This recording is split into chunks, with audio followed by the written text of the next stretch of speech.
আজকে আমি যে মুভিটি এক্সপ্লেন করতে যাচ্ছি এটি একটি তামিল রোমান্টিক ড্রামা মুভি। মুভিটির নাম ইমোজি। ইমোজির মাধ্যমে আমরা যেমন সকল প্রকার ফিলিংস প্রকাশ করে থাকি, ঠিক তেমনই এই মুভিটিতে সকল প্রকার ফিলিংস আছে, যেমন লাভ, রোমান্স, খুশি, রাগ, অভিমান, কামনা, বাসনা, সেক্স, বিরহ ইত্যাদি। অনেকেই এমন আছেন মুভি যত ভালোই হোক না কেন পুরো এক্সপ্লেন না দেখেই চলে যান। তাদেরকে বলতে চাই, বরাবরের মতো এই ভিডিওটিও যদি পুরোটা না দেখে চলে যান তো নো প্রবলেম, তবে এটার দ্বিতীয় পর্বটি আপলোড হলে সেটা অবশ্যই দেখবেন, কারণ দ্বিতীয় পর্বের স্টোরি এবং স্বাদ একদম আলাদা। তো চলুন মুভির কিছু সিন দেখে নিয়ে এই পর্বটি শুরু করা যাক।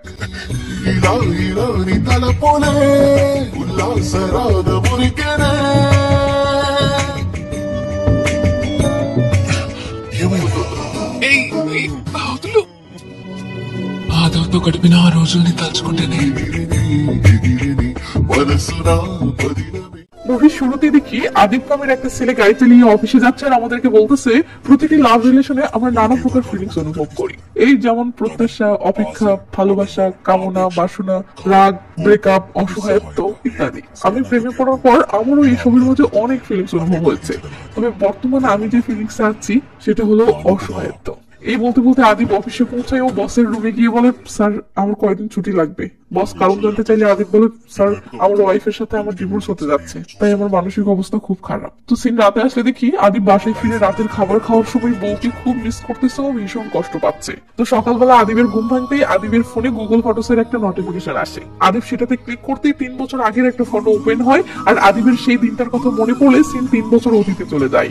একদিন আদিবের বন্ধুরা একটা স্পোর্টস শপে মেয়ে দেখতে এসেছে। হ্যাঁ ঠিক শুনেছেন, মেয়ে দেখতে এসেছে এবং সাথে আদিবকেও এনেছে। তো আদিব নতুন শপে ঢুকে এগুলি ওগুলি ঘুরতে থাকলে হঠাৎ একটা মেয়েকে দেখতে পাই যে মেয়েটি শপের ভিতরে বিন্দাস মোড়ে স্কেটিং করতেছে, তবে মেয়েটির মুখটা দেখা যাচ্ছে না, শুধু পিছনটা দেখা যাচ্ছে। আর আদিব মেয়েটিকে পিছন থেকে দেখে পুরো ফিদা। তো মেয়েটি এই শপেরই সেলস গার্ল, এটা বুঝতে পেরে আদিব মেয়েটির কাছে আসলে মেয়েটি বলে, স্যার আপনার কিছু লাগবে? আদিব তো কিছু কিনতে আসেনি, তারপরেও সে বলে ওঠে, হ্যাঁ একটা ক্রিকেট ব্যাট লাগতো। মেয়েটি তখন একটা ব্যাট পছন্দ করে দিলে আদিব আরো যা যা কেনা যায় সব কিনতে শুরু করে, এই যেমন leg guard, cap, hand gloves, ball, safety helmet ইত্যাদি। এরপর কেনার মতো আর কিছু মাথায় না আসলে আদিব যাওয়ার সময় মেয়েটিকে বলে, তোমার নামটা কি? প্রার্থনা। ওকে থ্যাংক ইউ প্রার্থনা। এই বলে আদিব যেতে ধরতেই প্রার্থনা বলে ওঠে, তোমার কি বিয়ে করার ইচ্ছে নেই? আদিব তো কিছুই বুঝতে পারছে না। প্রার্থনা বলে, বিয়ে, হানিমুন, বাচ্চা এসব একটারও ইচ্ছে নেই? আদিব অবাক হয়ে বলে, আছে তো। প্রার্থনা তখন প্রাইভেট পার্ট সুরক্ষা গার্ড দেখিয়ে বলে, তাহলে এটা না কিনেই চলে যাচ্ছ যে? বেচারা অলরেডি কিনতে কিনতে ফকির হয়ে গেছে, কিন্তু কেয়ার করার এটাও নিয়ে নাই। তো আদিব প্রার্থনাকে মিষ্টি করে বাইরে নিয়ে চলে আসতে থাকলে প্রার্থনা পিছন থেকে আদিবকে দেখতে থাকে আর আদিবও যেতে যেতে পিছন ফিরে প্রার্থনাকে দেখতে থাকে। ব্যাস এরপর আদিব প্রার্থনাকে দেখার জন্য প্রতিটি দিন নানা জিনিস কেনার বাহানায় শপে আসতে। আদিব শপে এসে অনেক সাহস জুটিয়ে প্রার্থনাকে বলে ওঠে, আমি আসলে এখানে প্রতিদিন তোমাকে দেখার জন্য আসি। প্রার্থনা হেসে দিয়ে বলে, ব্যাপার না, অনেক ছেলে এখানে আমাকে দেখার জন্য আসে, ওই যে আঙ্কেলটাকে দেখতে পাচ্ছ সেও আমাকে দেখার জন্য আসে। আদিব কিভাবে বুঝাবে ভেবে পাচ্ছে না। আদিব বলে, অন্যদের আশা আর আমার আশার মধ্যে পার্থক্য আছে, আমি রোজ এখান থেকে যে জিনিসগুলো কিনি সেগুলো একটাও আমার কাজের না। এটা শুনে প্রার্থনা অবাক হয়ে বলে, হোয়াট, কেন তুমি এভাবে টাকা নষ্ট করছো? আদিব বলে, এটার উত্তরটা এখানে বলা সম্ভব না, প্লিজ তোমার ফোন নাম্বারটা দাও, ফোনে বলবো। প্রার্থনা তখন ফোন নাম্বারটা বললে আদিব নাম্বারটা নিয়ে বাইরে এসে ফোন করে বলে, এটা আমার নাম্বার, রাতে ফ্রি হয়ে মিস কল দিও। ব্যাস রাতে প্রার্থনাই আদিবকে কল করলে আদিব তো খুশিতে পুরো গুলগুলা। প্রার্থনা বলে, কি যেন বলবে বলেছিলে? আদিব বলে, আমরা কি দেখা করে সামনাসামনি আলাপ করতে পারি? প্রার্থনা বলে, হ্যাঁ অবশ্যই, তো ভোর 4:30টায় দেখা করো। আদিব তো অবাক, এই সময় কে দেখা করে রে ভাই, কিন্তু ক্রাশ দেখা করতে রাজি হয়েছে, এটাই তো বড় কথা। তো ভোর 4:30টায় আদিব প্রার্থনার দেওয়া বাসার সামনে আসতেই প্রার্থনা এইভাবে বেরিয়ে আসে। প্রার্থনাকে এমন পোশাকে দেখে আদিব তো আবার একবার ক্রাশ খেয়ে যায়। প্রার্থনা বলে, তুমি সাইকেল চালাতে পারো? ব্যাস এরপর দেখি প্রার্থনা আদিবকে একটা সাইকেল চালাতে দিয়েছে এবং নিজেও একটা সাইকেল নিয়েছে। তো প্রার্থনা বলে, এখন রিল্যাক্সে বলো কি বলতে চাও? আদিব বলে, আসলে আমি তোমার উপর ক্রাশ খেয়েছি। প্রার্থনা বলে, কি দেখে ক্রাশ খেয়েছো? আদিব মনে মনে ভাবে, সত্যিটা যদি বলি যে তোমার পিছন দেখে ক্রাশ খেয়েছি তো খবর আছে, তাই অন্য সবাই যা বলে সেটাই বলি। এই ভেবে আদিব বলে, আমি তোমার কিউটনেস ও তোমার মিষ্টি হাসি দেখে ক্রাশ খেয়েছি। এটা শুনে প্রার্থনা বলে, এটা তো আমাকে অনেকেই বলেছে, নতুন কিছু বলো। লে জানলা উপায় না পেয়ে আদিব ভয় ভয় বলে, আসলে সত্যি বলতে আমি তোমার পিছন দেখে ক্রাশ খেয়েছি। এটা শুনে প্রার্থনা হেসে দেয়। আদিব বলে, তোমার মোবাইলটা ব্যাক পকেটে রেখে যখন তুমি শপে চলাফেরা করো তখন পিছন থেকে সেটা দেখতে অসম্ভব সুন্দর লাগে, তোমার পা গুলো আমাকে ভীষণ অ্যাট্রাক্ট করে, মন চাই সারাটা দিন তোমার পায়ের দিকে চেয়ে থাকি। এটা কোনো কথা? জীবনে তাহলে এমন প্রপোজাল শোনা বাকি ছিল। তো এভাবেই আলাপ করতে করতে সাইকেল চালিয়ে সকাল হয়ে যায়, আর এই বদৌলতে এদের মাঝে একটা বন্ধুত্ব হয়ে যায়। তারপর আর কি, এরা দুজনে রোজ দেখা সাক্ষাৎ করতে শুরু করে ও দুজন দুজনের সম্পর্কে জানতে পারে যে প্রার্থনা পড়াশোনা শেষ করে নিজের পায়ে দাঁড়ানোর জন্য এই শহরে এসেছে এবং জবটা পাওয়ার পর থেকে এই শহরেই বাসা ভাড়া নিয়ে থাকতেছে। আর এদিকে আদিবের বাবা মাও দুজনে ডিভোর্স নিয়ে আলাদা হয়ে গেছে, তাই আদিবও পরিবার ছেড়ে এই শহরে এসে জব নিয়ে এখানেই সেটেল হয়ে আছে।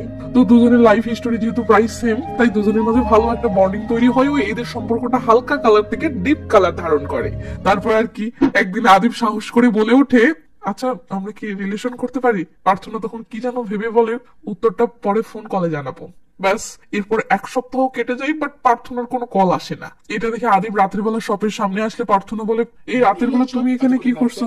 আদিব বলে, এক সপ্তাহ হচ্ছে উত্তরটা দিচ্ছ না, তাই সরাসরি জানতে এসেছি। প্রার্থনা হেসে দিয়ে বলে, তোমার উত্তরটা তো পরের দিনই রেডি হয়েছিল, কিন্তু তুমি ফোন করোনি তাই জানতে পারোনি। এটা শুনে আদিব বলে, ও আচ্ছা, তো উত্তরটা কি? হ্যাঁ। প্রার্থনা হুম বললে আদিব খুশি হয়ে বলে, তার মানে তুমি এখন আমার গার্লফ্রেন্ড? এটা শুনে আদিব বলে, তাহলে কি আমি তোমাকে কিস করতে পারি? শাবাশ বেটা। তো প্রার্থনা আশেপাশে লোকজন দেখে বলে, এখানে? হ্যাঁ। এক্ষুনি? হ্যাঁ। প্রার্থনা বলে, তোর চলো আমাকে বাসায় নামিয়ে দাও। তো আদিব বাইকে করে প্রার্থনাকে বাসার সামনে নামিয়ে দিলে প্রার্থনা যেতে যেতে থেমে গিয়ে এদিক ওদিক দেখে বলে, আরে গদ্ধ, এখানে তো আশেপাশে কেউ নেই, তাহলে এখানে আবদারটা করছো না কেন? হই হই হই। আদিব হুড় করে বাইক থেকে নেমে আসলে প্রার্থনা খপ করে আদিবকে কাছে টেনে নেয় আর আদিবও টুক করে কিস করে ফেলে। পরের দিন প্রার্থনার বাসার ওয়াশিং মেশিনটা নষ্ট হয়ে গেছে, তাই প্রার্থনা তার কাপড়গুলো ধোয়ার জন্য আদিবের ফ্ল্যাটে আসলে আদিব প্রার্থনাকে বন্ধুদের সাথে পরিচয় করিয়ে দেয়। এই চিকনার নাম এন্ডি আর এই মোটকুর নাম মুকুন্দ। তো প্রার্থনা আদিবের রুমে ঢুকে বলে, আমার গায়ের এই কাপড়টাও ধুয়ে দিতে হবে, তোমার একটা টি শার্ট দাও তো পরি। আদিব তখন একটা টি শার্ট দিয়ে মুখ ফিরিয়ে সেখানেই দাঁড়িয়ে থাকলে প্রার্থনা বলে, এই খবরদার পিছন ফিরবে না কিন্তু। এই বলে প্রার্থনা তার কাপড়টা খুলে আদিবের টি শার্টটা পরতে থাকলে আদিব আয়নায় সেটা চেয়ে চেয়ে দেখতে থাকে। তো প্রার্থনা চেঞ্জ শেষে আদিবকে বলে, এখন দেখে বলো কেমন লাগছে? আদিব বলে, পুরো আগুন। ব্যাস, সিন কাট হলে দেখি আগুন পুরো দমে ছড়িয়ে পড়েছে। বাট মুকুন্দকে দেখে প্রার্থনার মুড অফ হয়ে গেলে আদিব বলে, কি বলো? প্রার্থনা বলে, তোমার এখানে প্রাইভেসি বলতে কোনো জিনিস নেই। సరిగమ పాడిరే గుండెల్లో వేణుగానం నిండిపోయేనే కిలకిల నవ్వులే పరిమళం నింపినే వెన్నెల్లో స్నేహరాగం చాలు వారనే ఎన్నాళ్ళని ఈ దూరమో। তো পরের দিন প্রার্থনা শপে থাকার সময় আদিব মেসেজ করে বলে, তোমার জন্য আজকে একটা সারপ্রাইজ আছে। এই বলে আদিব সারপ্রাইজটা দেওয়ার জন্য প্রার্থনাকে নিয়ে আসলে বিল্ডিং লিফটের মাঝে এদের সাথে একটা ছেলে ও একটা মেয়ের পরিচয় হয়। মেয়েটির নাম দীক্ষা ও ছেলেটির নাম অমর।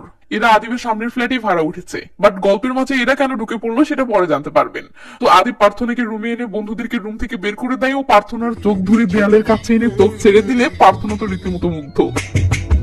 ও মাই গড, আচ্ছা না লাগে ফোন করে সেম টু সেম। তো প্রার্থনা ইমোশনাল হয়ে কেবল আদিবকে জড়িয়ে ধরেছে, এমন সময় মুকুন্দ এসে পড়লে আবারও প্রার্থনার ইমোশন চলে যায়। এটা দেখে আদিব রেগে মেগে মুকুন্দকে তাড়িয়ে দিয়ে বলে, বেবি আসো, আবার ইমোশন হয়ে জড়িয়ে ধরো। প্রার্থনা সরে যায় ও বলে, জান মুড নষ্ট হয়ে গেছে। এরপর প্রার্থনা কাপড় গোছানোর সময়ও আক্ষেপ করে বলে, আচ্ছা তোমার এই ফ্রেন্ড গুলো কি কখনো বাহিরে যায় না নাকি? আদিব থ মেরে যায়। ব্যাস, পরের দিন রাতের বেলা আদিব প্রার্থনাকে ফোন করে বলে, হাই বেবি, কি করছো? প্রার্থনা বলে, এই তো শপে কাজ করছি। কেন? আদিব বলে, না মানে অ্যান্ডি মুকুন্দ দুজনেই বাসায় গেছে। হ্যাঁ তো? না মানে তুমি বলেছিলে না আমার ফ্রেন্ড গুলো কি কখনো বাহিরে যায় না নাকি, তাই এমনি জানালাম, এই আর কি। তো না কিছু নাই। এই বলে আদিব মন খারাপ করে কলটা কেটে দেয়। এর ঘন্টাখানিক পর কলিং বেলটা বেজে উঠলে আদিবকে দরজাটা খুলতেই ক্রপ টপ মিনি স্কার্ট কম বেবি। প্রার্থনা আদিবকে একটা ক্যান্ডেল আনতে বললে আদিব কিচেন থেকে একটা ক্যান্ডেল জ্বালিয়ে এনে দেখে প্রার্থনা নেই। আদিব তখন অবাক হয়ে বেডরুমে উকি মারতেই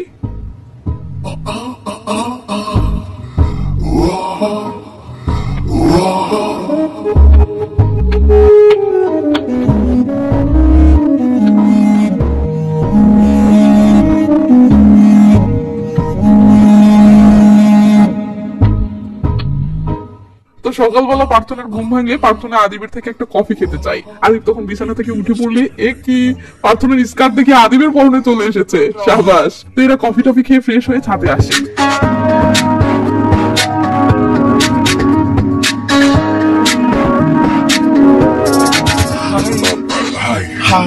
তো দীক্ষা ও অমর এভাবে ব্যায়াম করতে থাকে আর এরা সেগুলো দেখে মজা নিতে থাকে। আবার বলে রাখি, আদিব ও প্রার্থনা লাভ স্টোরির মাঝে এদের দুজনের এন্ট্রি কেন হয়েছে সেই রহস্যটা সামনে গিয়ে জানতে পারবেন। তো পরের দিন প্রার্থনা ছাদে উঠে নানা পোজ দিচ্ছে আর আদিব সেগুলোর ফটো তুলে দিচ্ছে। ছাদে দীক্ষাও ছিল, সে কেন জানি আদিবের ফটো তোলা দেখে মনে মনে হাসতেছে। তো এদিকে ফটো তোলা শেষ হলে প্রার্থনা দেখে একটা ফটো তোলাও ভালো হয়নি। এটা দেখে প্রার্থনা আদিবের উপর রেগে গেলে দূর থেকে দীক্ষা বলে, আমি কি তুলে দেব? প্রার্থনা রাজি হলে দীক্ষা অস্থির বেশ কয়েকটা ফটো তুলে দেয়, যা দেখে প্রার্থনা খুশি হয়ে বলো, ওয়াও তুমি এত সুন্দর ফটো কিভাবে তুললে, তুমি ফটোগ্রাফার নাকি? দীক্ষা বলে, হ্যাঁ আমি একজন ওয়াইল্ড লাইফ ফটোগ্রাফার। এটা শুনে আদিব বলে, ও তার মানে তুমি পশু পাখিদের ফটো তোলো? দীক্ষা বলে, হ্যাঁ। সিন রাতে আসলে দেখি আদিব ও প্রার্থনা বসে টিভি দেখতেছে। এমন সময় দীক্ষা দরজা খুলে হাই দিয়ে বলে, সরি তোমাদেরকে ডিস্টার্ব করার জন্য, আসলে আমার একটা হেল্প লাগতো। আমার বাবা মা হঠাৎ ফোন করে বলতেছে তারা নাকি এখানে আসতেছে, কিন্তু আমি যে এখানে আমার বয়ফ্রেন্ড অমরের সাথে থাকি এটা যদি তারা জানতে পারে তাহলে লঙ্কা কাণ্ড বেঁধে যাবে। তাই তোমরা যদি অমরকে একটা রাত এখানে থাকতে দিতে তাহলে খুব উপকার হতো। কালকেই আমার বাবা মা চলে যাবে, সো জাস্ট একটা রাত প্লিজ। তো আদিব ও প্রার্থনা রাজি হলে দীক্ষা তাড়াহুড়ো করে তার রুম থেকে অমরের ইউজ করা সকল জিনিসপত্র এদের ফ্ল্যাটে শিফট করে ফেলে ও অমরও শিফট হয়। এরপর দীক্ষা চলে যাওয়ার সময় প্রার্থনা বলে, তুমি একা তোমার বাবা মাকে হ্যান্ডেল করতে পারবে নাকি আমিও হেল্প করব?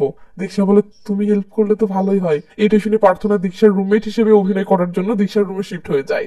তো দীক্ষার বাবা মা আসতেই প্রার্থনা হাই হ্যালো করে। দীক্ষা বলে, বাবা সে আমার রুমমেট। আঙ্কেল তখন হাই হ্যালো করে বেলকনিতে গিয়ে এদিক ওদিক উঁকি মারতে থাকে আর এদিকে দীক্ষার মা পাশের রুমে ঢুকতে ধরে। দীক্ষা বলে, মা ও রুমে যেও না, ওটা প্রার্থনার রুম, এই পাশের এটা আমার রুম। দীক্ষার মা তখন সেই রুমের এদিক ওদিক দেখতে থাকে। এরপর আরেক দরজা দেখিয়ে বলে, এটা কিসের রুম? দীক্ষা বলে, মা এটা বাথরুম। দীক্ষার মা তখন বাথরুমটা খুলতেই দেখে একটা ছেলের আন্ডারওয়্যার। এই রে কাম সারছে। আন্টি বলে, দীক্ষা আন্ডারওয়্যারটা কার?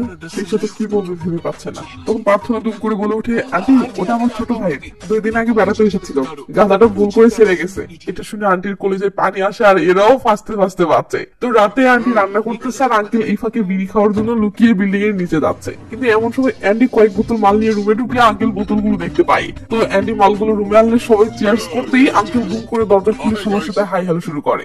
লে যান, সবাই তো ভেবে থাকে খেয়ে গেছে।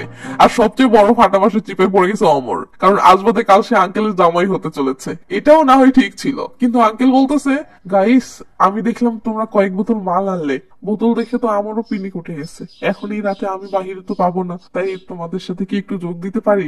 আদিব জবাব দেয় না, কিন্তু যেই না আঙ্কেল বলে আমি টাকা দিব, ব্যাস সঙ্গে সঙ্গে আদিব খারার উপরে রাজি হয়ে যায়। আঙ্কেল তখন ভিতরে এসে একটা বোতল নিয়ে এদের থেকে একটু সাইডে গিয়ে বসে খেতে শুরু করে। ওদিকে দীক্ষার মা কিচেনে দীক্ষার সাথে রান্নায় ব্যস্ত। এই ফাঁকে প্রার্থনা আদিবের ফ্ল্যাটের দরজায় এসেই বলে, কিরে তোরা আমাকে ছাড়া একা মাল খাচ্ছিস? সবার তো ফেটে যাচ্ছে, কারণ সাইডে একটু আড়ালেই দীক্ষার বাবা বসে আছে। কিন্তু এটা তো প্রার্থনা জানে না। তাই প্রার্থনা মাল খাওয়ার জন্য ভিতরে আসতেই আঙ্কেলকে দেখে শক। হ্যালো আঙ্কেল, আপনি এখানে কি করছেন? আঙ্কেল বলে, তার আগে বলো তুমি এখানে কি করছো? প্রার্থনা বলে, আঙ্কেল আমি হাঁটতে হাঁটতে ভুল করে ঢুকে পড়েছি। আদিব বলে, আঙ্কেল আমরা তো সামনাসামনি বিল্ডিং এ থাকি, তাই ও হাঁটতে হাঁটতে মাঝে মাঝে ভুল করে এখানে ঢুকে পড়ে। আঙ্কেল বলে, ও আচ্ছা, তো রাতের বেলা তো? তখন আদিব বলে, আসলে আঙ্কেল সে আমার গার্লফ্রেন্ড। আঙ্কেল বলে, ও আচ্ছা, তো বসো মাল খাও। প্রার্থনা ভেবেচাকে খেয়ে বলে, না না আঙ্কেল আমি এসব খাই না, এমনি মজা করছিলাম। এই বলে প্রার্থনা আড়ালে আদিবকে একটা ফ্লাইং কিস করে আবার দীক্ষার ফ্ল্যাটে চলে আসে। দীক্ষা তখন প্রার্থনাকে কিচেনে ব্যস্ত করে দিয়ে একটা দুষ্টু ভাবনা ভাবতে থাকে। ব্যাস এরপর আদিবের ফ্ল্যাটের দরজা খুলে বলে ওঠে, হাই গাইস, আমাকে ছাড়া একা একা মাস্তি করা হচ্ছে। সবাই তো ভয়ে থর থর করে কাঁপতে শুরু করে। দীক্ষা এসে তার বয়ফ্রেন্ডের পাশে বসে বলে, বাবু সোনা তোমার না মিষ্টি অনেক পছন্দ, এই দেখো তোমার জন্য মিষ্টি এনেছি। আড়ালে থাকা দীক্ষার বাপ ভাবতেছে, এই ভয়েস তো আমার বেটির। এদিকে সবাই আতঙ্কে আঙ্কেলের ওদিকে তাকাচ্ছে আর সবচেয়ে বেশি আতঙ্কে আছে অমর। দীক্ষা বলে, কি হলো তোমরা সবাই ওদিকে কি দেখছো? কেউ তো কিছু বলার সুযোগ পাচ্ছে না। দীক্ষা অমরকে বলে, জানো আগামীকাল সকালে পুরো একদম ফিটফাট হয়ে ভদ্র ছেলে সেজে আমার ফ্ল্যাটে আসবে, কেমন? আমি তোমাকে আমার বাবার সাথে বন্ধু হিসেবে পরিচয় করিয়ে দিব। অমর খালি মাথা নাড়াচ্ছে। দীক্ষা বলে, টেনশন করো না, পরে সুযোগ বুঝে বাবাকে আমার রিলেশনের ব্যাপারে জানাবো। কি এবার খুশি তো? আড়াল থেকে আঙ্কেল বলে ওঠে, খুব খুশি। বয়স শুনে দীক্ষা অবাক হয়ে আঙ্কেলের এদিকে আসতেই এই গেল। দীক্ষা চোরের মতো বলে, বাবা আপনি? এদিকে আঙ্কেলও তো বোতল সহ কেস খেয়ে গেছে, তাই সেও আসামির মতো বলে, মা ভালো আছিস? কোন কি একটা অবস্থা। আঙ্কেল বলে, যার জন্য মিষ্টি এনেছিস এ তোর বয়ফ্রেন্ড? তখন পিছন থেকে উকি মেরে অমর হাই হ্যালো করে। আঙ্কেল বলে, এই ছেলেটা কি এই ফ্ল্যাটেই থাকে? দীক্ষা মাথা নেড়ে হ্যাঁ বললে আঙ্কেল বলে, তোরও কি রাত বিরাতে হাঁটতে হাঁটতে এখানে ঢুকে পড়ার অভ্যাস আছে নাকি? আদিব বলে, না আঙ্কেল আমরা রাতে দরজায় তালা দিয়ে রাখি। দীক্ষা বলে বাবা কিচেনে মনে হয় রান্না পুড়ে যাচ্ছে, আমি যাই। আঙ্কেল বলে হ্যাঁ হ্যাঁ যা, তবে হ্যাঁ আমার মাল খাওয়ার ব্যাপারে যেন তোর মাকে বলিস না, তাহলে তোর ব্যাপারটাও তোর মাকে বলবো না, ঠিক আছে? দীক্ষা ঠিক আছে বলে কোন রকমে যান বাঁচিয়ে কেটে পড়ে। তো পরের দিন দীক্ষার মা বাবা চলে যেতেই এটা যেন হাফ ছেড়ে বাঁচে। এরপর কোনো কথা নেই, দীক্ষা দৌড়ে এসে ওমরের কোলে ঝাঁপ দিয়ে ওঠে। আর প্রার্থনা ঝাপাঝাপি পারে না, তাই নর্মাল হাগ করে চালিয়ে নেয়। বিকেল বেলায় এরা একটা রেস্টুরেন্টে খেতে আসলে সবাই যেখানে মুরগির রোস্ট অর্ডার করে সেখানে দীক্ষা নিরামিষ অর্ডার করে। এটা দেখে আদিপ কারণ জানতে চাইলে দীক্ষা বলে আমি বন্য প্রাণীর ফটোগ্রাফি করি, তাই প্রাণীদের প্রতি আমার আলাদা একটা মায়া আছে, এই জন্য আমি কোনো প্রাণীর মাংস খাই না। এটা শুনে আদিপ ছাড়া বাকি সবাই দীক্ষাকে নিয়ে ঠাট্টা করে, বাট আদিপ দীক্ষার ফিলিংসটা বুঝতে পেরে দীক্ষার ফিলিংস এর প্রতি সম্মান দেখাতে মাংস খায় না। এরপর খাওয়ার শেষে বিল দেওয়ার সময় আসলে আদিপ বিলটা দেওয়ার জন্য অনেক জোরাজোরি করে, বাট দীক্ষাই জোর করে বিলটা দেয়। এখানকার সিনগুলো এড়িয়ে না গিয়ে কেন এক্সপ্লেইন করতেছি তা পরে বুঝতে পারবেন। তো সিন এখান থেকে বর্তমানে আসলে আমরা দেখি আদিপ তার বউয়ের থেকে ডিভোর্স নেওয়ার জন্য কোর্টে এসেছে। আপনাদের মনে আছে মুভির শুরুতেই কিন্তু আদিপ বলেছিল যে তার ডিভোর্স হতে চলেছে। এখন আপনার মাথায় কয়টা বিষয় আসতেছে, ডিভোর্সের প্রসঙ্গে এসেছে তার মানে আদিপ তাহলে প্রার্থনাকে বিয়ে করেছিল, আবার মাথায় আসতেছে প্রার্থনাকে বিয়ে করেছিল সেটা না হয় বুঝলাম, বাট ডিভোর্স হচ্ছে কেন, কি তাই তো?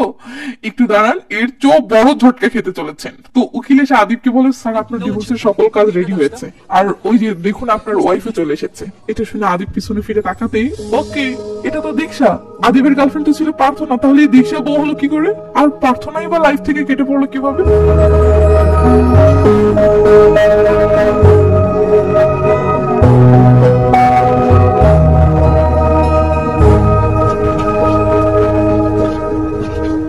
তো আদিবের উকিল এসে আদিব ও দীক্ষাকে এভাবে জড়াজড়ি করে থাকতে দেখে বলে প্লিজ তোমরা এমনটা ক্লোজ হয়ে থেকো না, একটু ফাঁকা রেখে দাঁড়াও, বিচারক যদি তোমাদের মাঝে এমন মহব্বত দেখে তাহলে কিন্তু ডিভোর্স পাওয়া মুশকিল হবে। এটা শুনে দুজনের মন না চাইলেও দুজনে বাধ্য হয়ে একে অপর থেকে সরে যায়। দীক্ষা কাঁপা কাঁপা স্বরে বলে আমরা কি আজ সত্যিই ডিভোর্স পাবো?